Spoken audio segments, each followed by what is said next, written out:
Hello and welcome to the final part. It's been a long time in this Taboo Subject series, and we're on the final part. I'm gonna light something over this actually. That's really small smoke. Cigarillo, and it's the Patragas 10 mini. Couple small little cigarillos. A lot of people roll their eyes at this, but these are actually pretty good. I have quite a few. I have a Cohiba Club 10s. I have another Patragas as well actually. There's about 2 or 3 different Patragas that you can get. Both great. This is the other one. It's actually also a mini 10. Comes in a yellow packet. I personally don't actually know what the difference is between the yellow one and the black one. I think the black one I had quite a while back was a lot more stronger. You can light up both ends. You can light up both ends, and these are great to hand out. Actually, I was at a wedding recently, and just wanted to, share a couple of smokes with some people, And when you give out cigars to people that don't really smoke, especially when you don't have a big budget, you take, I don't like it, and we're talking about big robustos. You're slightly fuming. You can say what you like, but you're slightly fuming. So this with Trinidad and Cohiba shorts, which is a little bit bigger. They're all machine made, by the way, all long filler as well. That's the great thing, is they're all long filler, right? It's the best way to hand out a few to people that don't know into cigars, but you just want to have a little, sit out in the garden or barbecue, wherever you are, and you just want to share. You want to share a little smoke. You want to share your love and passion for cigars, guys. You all love that one thing, a special tobacco leaf.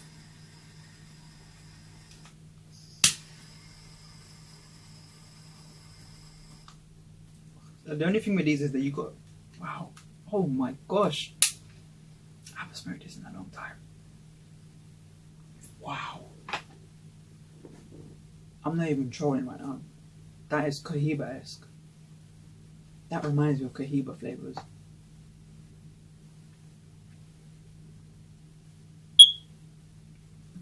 Are you seeing that? Are you guys seeing that?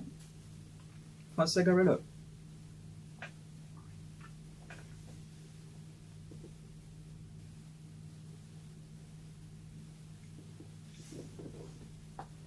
Look at the viscosity of that. From this. Like, okay, the burn, don't watch the burn right now, we don't really care about that. You don't care about that with these things. That's amazing. Of course that happens to me. Right guys, so my last gripe, well, not really gripe, it's just something I want to touch on and talk about in the industry. Something that holds it's quite close to home to me with this one, and it's something I would talk about because it doesn't get talked about. And funny enough, it does not get talked about, and I want to change that subject. So,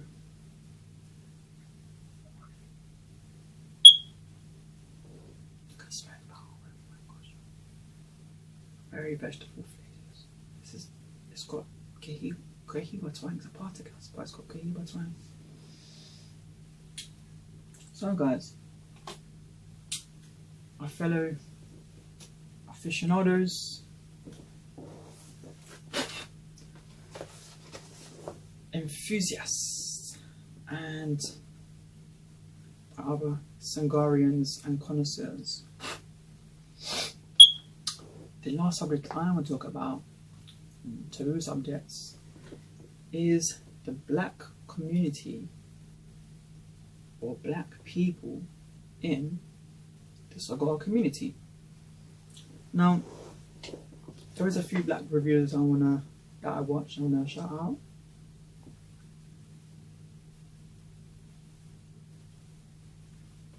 Shout out Lee Mac 912.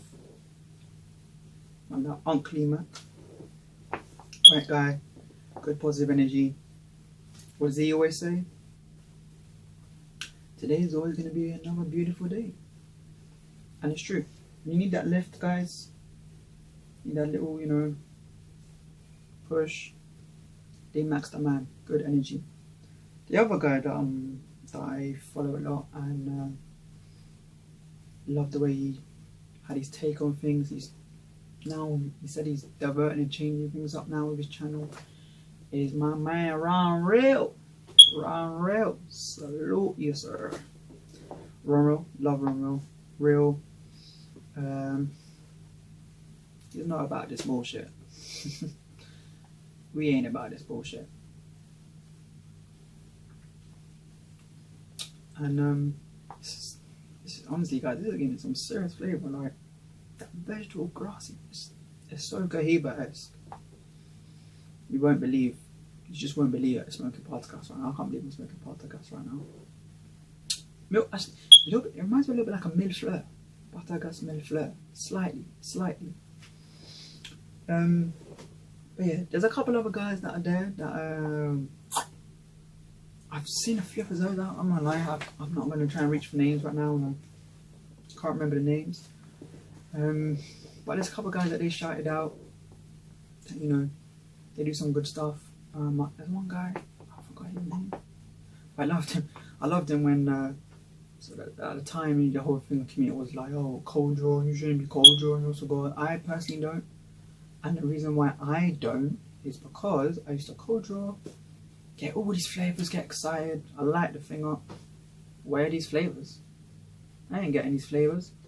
So in order to take away that and not put that, I'm searching for this and trying to find a flavour that I don't find and put in my reviews, I just don't bother do it. Just light it up and see what it gives me. Don't even bother that cold draw.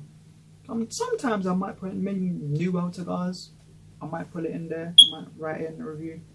But yeah, generally I just don't really have to do it because like it's just it changes your expectations sometimes when you do things you cold draw and you're getting these fruity flavours and chocolate and so forth, and then you go to light up and there's no chocolate or no fruit flavour. You're like, what's going on? How can a bit of heat and this is dead? These are created in heat. They're grown in heat. So what do I talk about the black community? Honestly, I can't get over this. This is for Cigarillo. A Cigarillo. This is amazing. I haven't smoked one of these in about 6 months ago, so I think that's really, put there in the topper with some Bavidas, so they're really come out flavour. My gosh. Now, I'm not saying I'm the only one, so don't put me into the word, but as far as I know and I'm aware of, I'm the only black West Indian, I'm from West India, black UK reviewer of cigars via a blog or a vlog from the UK. Not the States, we're not talking about States yet, we're talking about the UK. The UK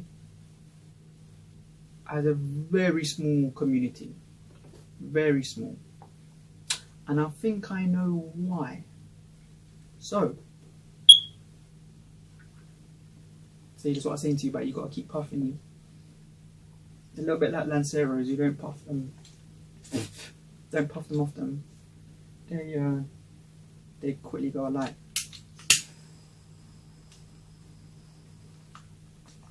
There you go. Back in tune. So, the reason why, so you know as well, and you guys in the States as well, that can resonate with me, you know as well, because we're going to touch on this, that the industry is changing slightly, but it's still run by the good old boys. And you know what I'm talking about. You guys know what I'm talking about. It's still run by the good old boys. The good old boys. And in the UK, already, these things are expensive, right? This little box, yeah, this little ass box cost me like 25 quid. That is, what's that?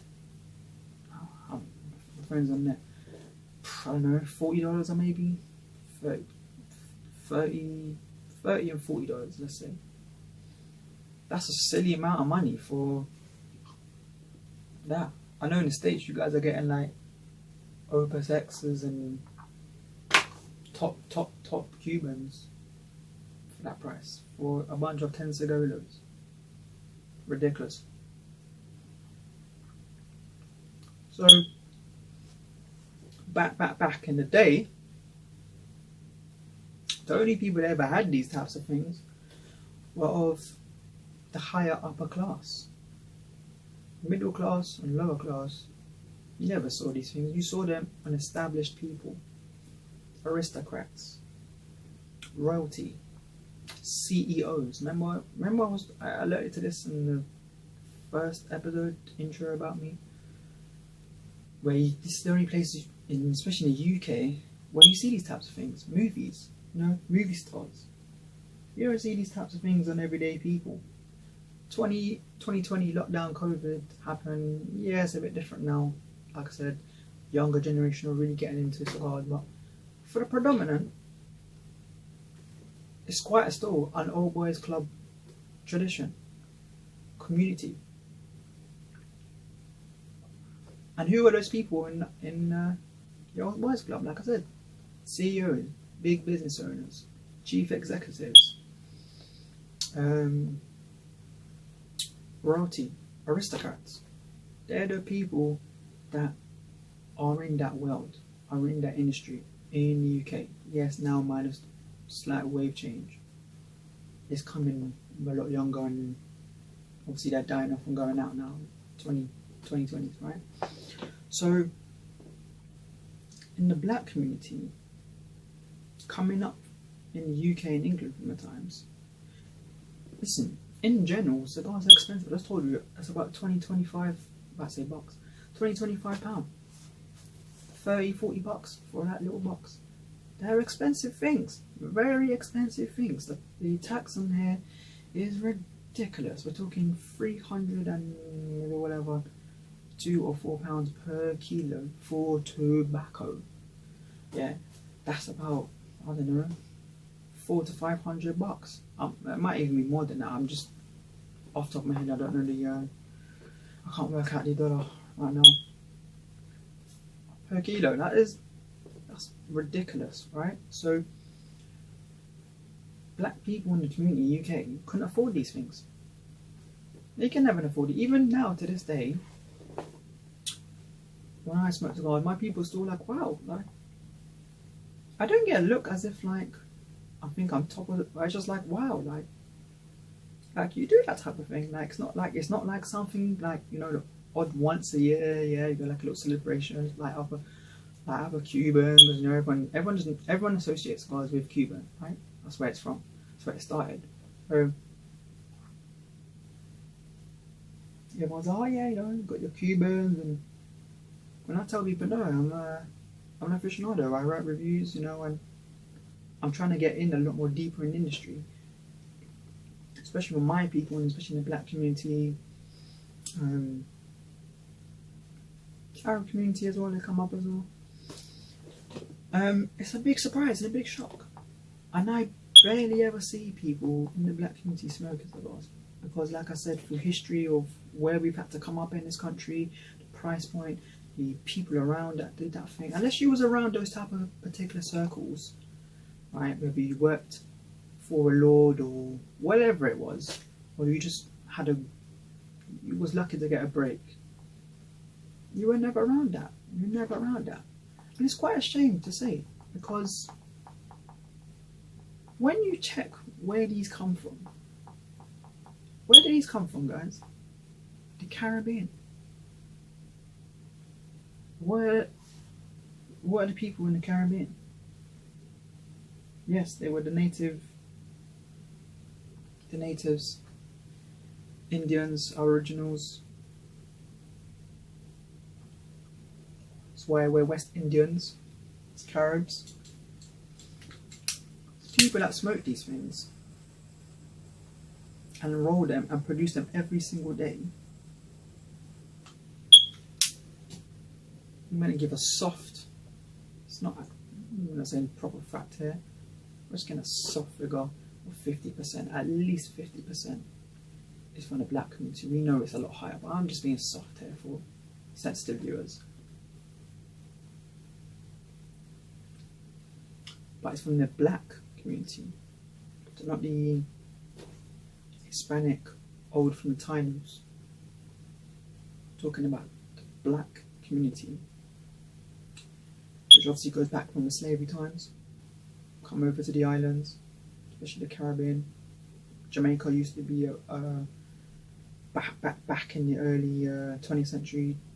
They used to make a lot of cigars, tobacco. A lot of tobacco used to come from there. Obviously, later on after the hurricane, it just never was the same. But they fill a large amount of the cigar production. And to only see this much in the industry that's heard of and spoken about from our people hurts a lot. Hurts me a lot. And black people, if you're hearing me, join me in with this one. Light up a cigar and join me in with this one, because you know what I'm talking about. You know what I'm talking about. Now, in the States, it's vastly grown. Vastly grown. Now, the reason why, I'm not saying this is the actual reason and fact, but from my understanding, the reason why that is because of America's embargo of Cuban cigars.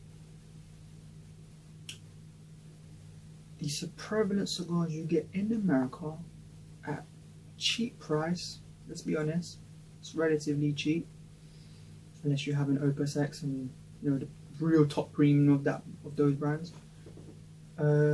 It's easily accessible. So it's easier for a black person in the United States to afford these things and be around people that smoke. You know,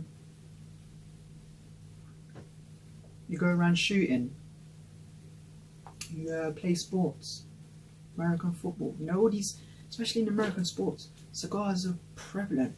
Basketball, we don't need to talk Michael Jordan, you know, Scott Pippen, you know, all these guys, you know.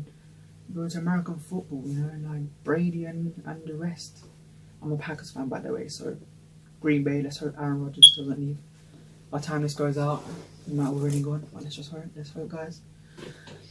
So, it's easily accessible, and that is why the black community in cigars, really, majority only comes from America. It only comes from the United States of America. Now, Africa has actually a big cigar community to a degree. Now, why? It's because, like I said, they're not cheap. However, with a lot of New World cigars, you get Cameroon wrappers. Where's Cameroon? In Africa. So you do get it. I know there is a very luscious, I can't remember the name, very luscious brand in Ghana, and Ghana's got quite a big cigar community. Obviously, you know, people that can afford these cigars. New Worlds mainly, but Cubans is really out there as well. They can afford Cuban cigars, they import Cuban cigars. Obviously, my guys that love the Sapo. So the guys from Congo, you know, beautiful shirts and fantastic shoes. I just love the fashion there. The Sapo is amazing. And this is Congo from Brazzaville, not Republic of Congo, where Muhammad Ali fought. But it's in there. And it's actually going to stop burning my fingers when I put it down. And so, however, because we all know about the West and the East, Some people ain't gonna like this, they're gonna turn off the channel, well that's good for them, but Africa is not important in the bigger grand scheme of things in the world. So those cigar aficionados and connoisseurs, and there's a lot out there on that side. I don't really know, but I know there's a lot just from little things I've seen. Don't get mentioned in the bigger grand scheme of things in the world picture of cigars. If you're in Africa, you will know these guys. I know, controversial, controversy, controversial, South Africa, obviously known a lot through cigars of South Africa, obviously back for apartheid and blah blah, like I said, circles. So they have quite a big community out there. If you go around, wealthy ones from West Africa, you know, like Senegal, Nigeria, Niger, Chad, you'd only sort of see, this is going to sound controversial, but you'd only see black people smoking cigars that were in really high established places. One, obviously because they can afford it, but you only see sort of like these dictators that they call dictators. You know, these type of high esteemed personnel, or well, they weren't really known as high esteemed, they were known as the opposite, in the danger of the world, flitted around with cigars, could be around cigars, because obviously they travelled the world, they go around, they meet people in bigger circles. Like I said, it's all about circles, all about people, you know, and so that love and relationship of cigars came to them, and then they bring it over. Now, like I said, now where America has a much bigger community, of course, because New Worlds are a lot easier accessible. It's easier for the black community to get in there. Now I'm going to run some stats for you. I'm going to run some stats that I found. This is only for the America, yeah, this isn't for the UK. Apparently, the black community, adults, they say, and this survey was taken in 2017, but for some reason, the only what I found was released 6th October 2020. 35.7% smoke cigarillos. That's a cigarillo, guys, what I've just been writing on. 24.2% smoke non-premium cigars. We're going to just say that's in the New World because, like I said, it's easy accessible, right? And a lot cheaper than Cubans. Cubans you can't actually get in America. We're not going to go into that history, you guys, we already know this. 5.3, now this is a real outstanding figure I gave this one. 5.3% to 15.7% smoke premium or filtered cigars. I'm surprised at how low that number is, because I've seen quite a few guys in the cigar community from the States. I have a friend, I'm just going to shout out CL, I'm not going to shout your name, CL. This guy smokes premium cigars all the time. I'd love to have a smoke with him. Trust me, when if I come back over the States and I'm around the area, bro, let's I know you was always interested in the channel. We're gonna light some up. He has a phenomenal collection. I'm talking phenomenal. Cubans alone, and just Cubans, like ELs, regionals. I keep asking him to show me a humidor talk. This guy is smoking loads, and there is quite a bit. Now I'm going to touch a little bit on that as well, because on certain forums as well. Come back to my notes. Certain forums. The other thing I've seen as well is that now Sly is a bit of an anomaly, and his ignorance, there's a lot of ignorance in the cigar community. Because he smokes elite cigars, he gets the attention and the acclaim, you could say, that normal people, normal non-Black Afro-Caribbean, Americans, etc. get. And I'm just putting out a fact of what I've seen. A guy can just put up nothing against the brand, I'm just saying, just generally. H. Upman, say 54. A non-black guy, yeah? Or non-coloured, let's say that. Non-black guy or non-Asian or Latin background. Latin American background. And they get loads of attention. Loads of attention. Now I've seen with my own eyes on the forums a black hand, the same cigar, no attention. No one's paid any attention to it. No one's even asking. Maybe one or two people. I always acknowledge these guys. I might not write comments, but I'm always acknowledging, liking, ticking, etc. I always acknowledge because they're my people, right? It's good to see black people smoking cigars. Cuban cigars. Cigars ain't cheap. Especially in America. UK, same thing, but you know, if you're not grey market, whatever. So, already I can see the divide, right? It's only when, and I'm only speaking mainly from my community, black community, when a guy has a certain really special cigar, then oh, people want to flock. Oh, wow, he's smoking a Behike. Wow, he's smoking a Cohiba Talisman. Wow, he's smoking a Punch 890, the Asian Pacific, right? Then they're getting attention. I'm like, but if this guy puts up any just normal Cuban cigar or normal New World cigar, not getting attention. Like, no one pays attention, and people some people gonna like what I'm gonna say, some people aren't gonna like what I'm gonna say, but like, the eyes don't lie. You look on the screen and I'm seeing stuff. My eyes ain't lying. I'm telling you what I'm seeing, and what I'm seeing is massive divide and ignorance. Ignorance. Now I know there's some people in the industry that are doing good things.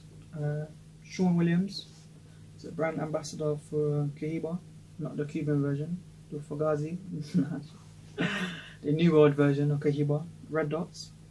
And he also created a brand called El Prima Mundo. I should have really took the translation for that. But he's doing big things, and the fact that he got put as a brand ambassador for a New World brand, that's known, pretty known. Smoked a lot as well, mainly in the States. Is big things. Is big things. Emperor's Cut, company based out in Houston, black owned, produce a whole load of brands. I'm not sure all the names, but I know they produce a whole lot of brands. I've heard about them before. Again, only mainly known in the black community. Don't see it reaching out. Don't see people coming out their way, non-black, out of our community, that are going out reaching it. And I'm talking stateside, yeah? Minus the rest of the world, just stateside, yeah? The only person in the UK from our community that was actually involved in cigars was a guy called Mike Edwards, and funny enough, it actually is an athlete. Used to be in the same sport, actually, track and field. And if you remember earlier what I was saying to you when I first came to cigars, it's a bit hard to give out that you smoke cigars and do sports, especially in the UK. They have this gentleman approach of, oh, you can't be a sportsman and smoke cigars. Oh, it's preposterous. It's quite, looked down upon, because they have this whole health appeal and blah blah blah. I mean, how bad is one cigar when people are down in 20 pints a night? But apparently 20 pints gets the acclaim. But a cigar doesn't get doesn't get the same respect. So he's the only one. It was his first UK black owned, had a whole black line of cigars that was produced in the New World, mainly from Nicaragua, Jalapa, Esteli, Although he uses a lot of different things, like he uses Ecuadorian Seco, Ecuadorian Real Seco, Filler Binder, San Andres wrapper. In some of the cigars, he's got a Cameroon wrapper as well. He's now based. He was in UK. He's now based out back home. He's from in Nigeria. But he was actually raised in the States, representing Great Britain in the high jump, and then moved. So that company is called. I call it Aries. AIR eyes.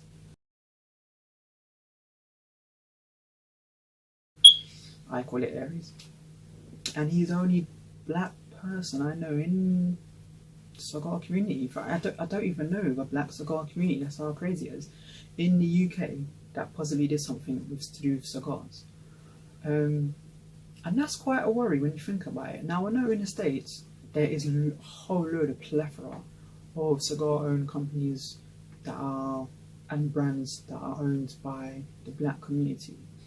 Which is great and it's fantastic. But I'm going to touch on a couple of things that I have against that. But in the UK, like I said, I don't know anyone, friends or people there. It's just something that's just, they haven't, because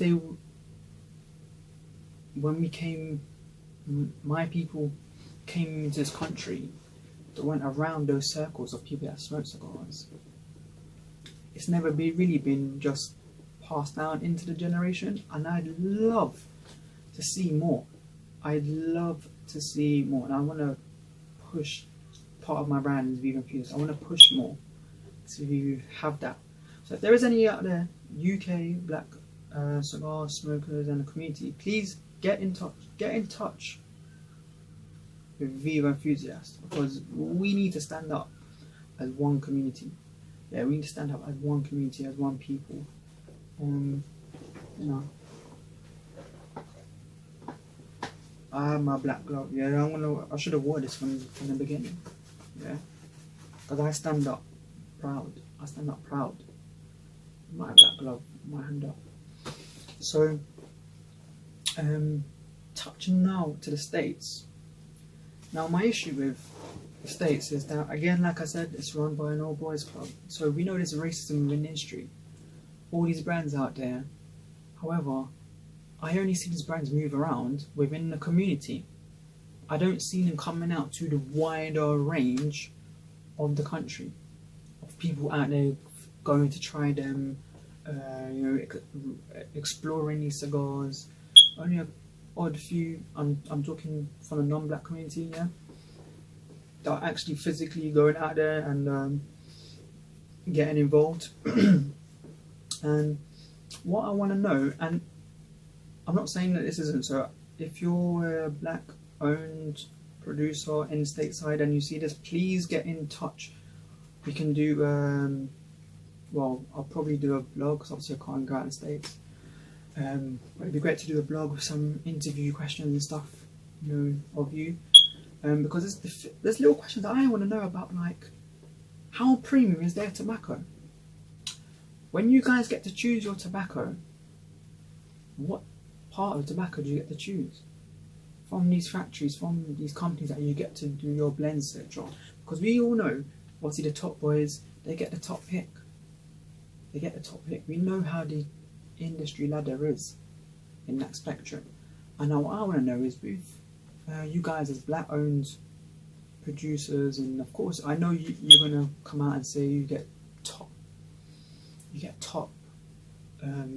quality tobacco, but where does it do fit in the spectrum?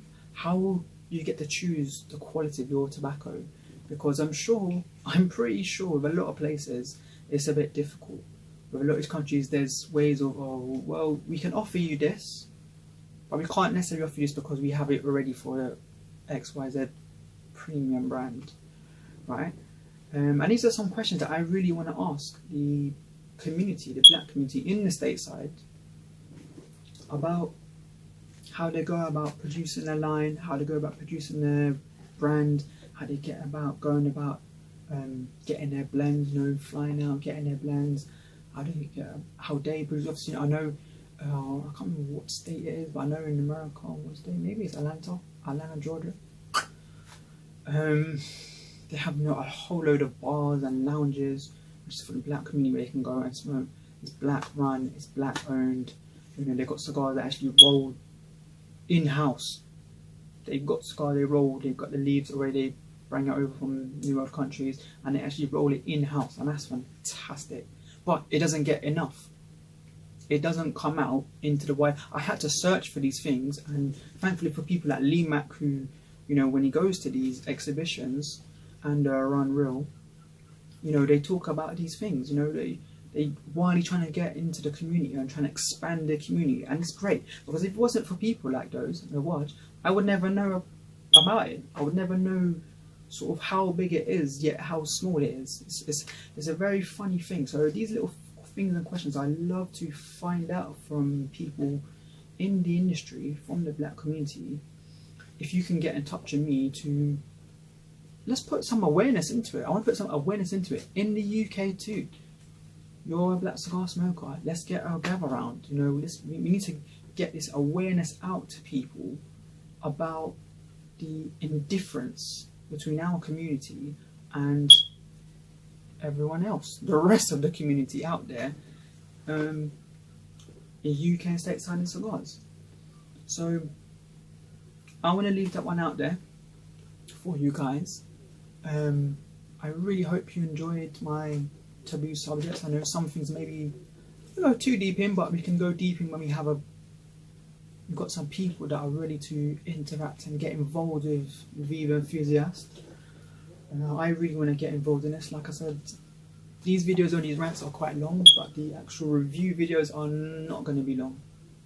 We're going to show it, cut light, first third, come back, second third, a little bit, third, overall give a score.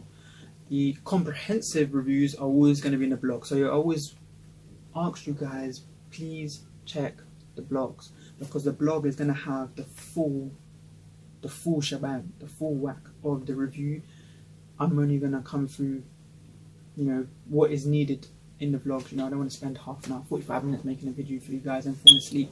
I hope you've enjoyed this. I hope you've learned some things through this Taboo series, and you know, I want you to hopefully come and join me in this journey. Obviously I know I've talked a lot. I can talk for England. I can definitely talk for the Caribbean, that's for sure. So I hope you guys enjoy it. We have a special video tomorrow of a review. It will be my first review on the video.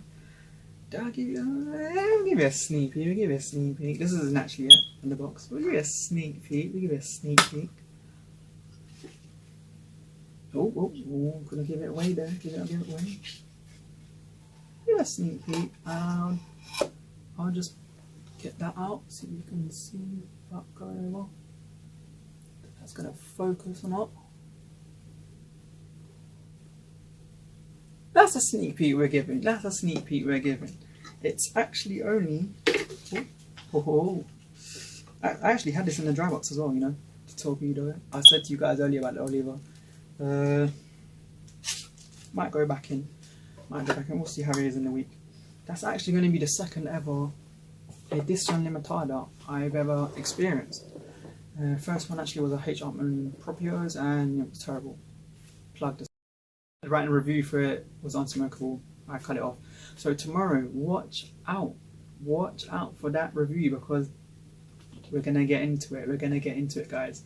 And again, I just want to say a big thank you to all my cigar aficionados, my cigarians, my cigar connoisseurs, and of course my cigar enthusiasts, friends in the community.